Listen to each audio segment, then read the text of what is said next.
السلام علیکم۔ امجد اقبال امان ایک نئی کہانی کے ساتھ حاضر خدمت ہے سوچ چینل پر۔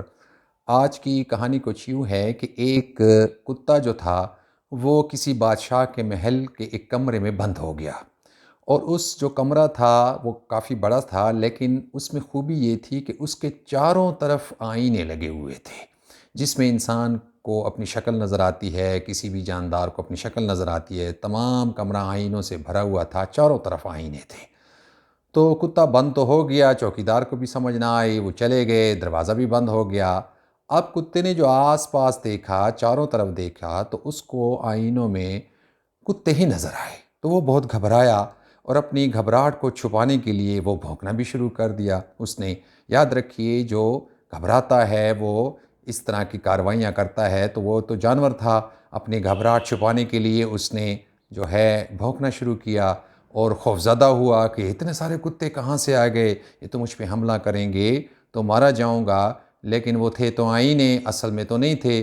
لیکن یہ غراتا رہا، چلاتا رہا اور مختلف کتوں پہ حملہ کرتا رہا جان بچانے کی خاطر۔ جب یہ بھونکتا تھا تو آگے سے سینکڑوں کتے بھونکتے تھے، تو یہ سمجھتا تھا یہ سارے مجھ پہ بھونک رہے ہیں اور مجھ پہ حملہ کرنا چاہ رہے ہیں۔ تو اسی طرح وہ اس کمرے میں بند رہا، اس بڑے ہال میں بند رہا اور بھاگتا رہا، ادھر بھاگتا رہا۔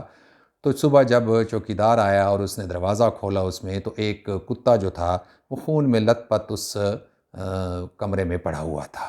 نہ تو وہاں کسی نے اس کو مارا تھا، نہ ہی کوئی اور شواہد تھے کہ اس کو کسی نے زخمی کیا ہے، لیکن وہ خون سے لت پت مرا ہوا پڑا تھا، کیونکہ اس نے اپنے سر ٹکرایا ان آئینوں سے، سب پہ حملہ کرتا رہا۔ وہ یہ سمجھتا رہا کہ یہ سب مجھ پہ حملہ کرتے رہیں، اس طرح شیشوں سے سر ٹکرا کے زخمی ہوا اور مر گیا۔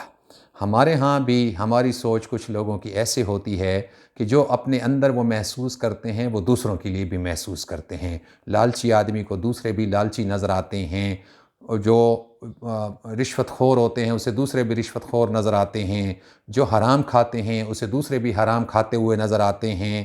یعنی اس کے اندر جو کچھ ہوتا ہے وہ یہ سمجھتا ہے کہ باقی بھی سب لوگ ایسے ہی ہیں۔ لہٰذا اپنی سوچ کو بہتر کیجئے، اپنی سوچ کو اچھا بنائیے۔ جب آپ خود اندر سے اچھے ہوں گے تو آپ کو باقی لوگ بھی اچھے نظر آئیں گے، آپ دوسروں کے متعلق بھی اچھا نظریہ قائم کریں گے۔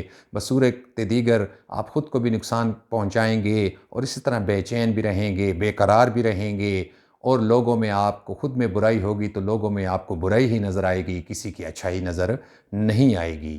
امید ہے آپ کو یہ چھوٹی سی ویڈیو پسند آئی ہوگی۔ اجازت چاہوں گا، اللہ نگہبان۔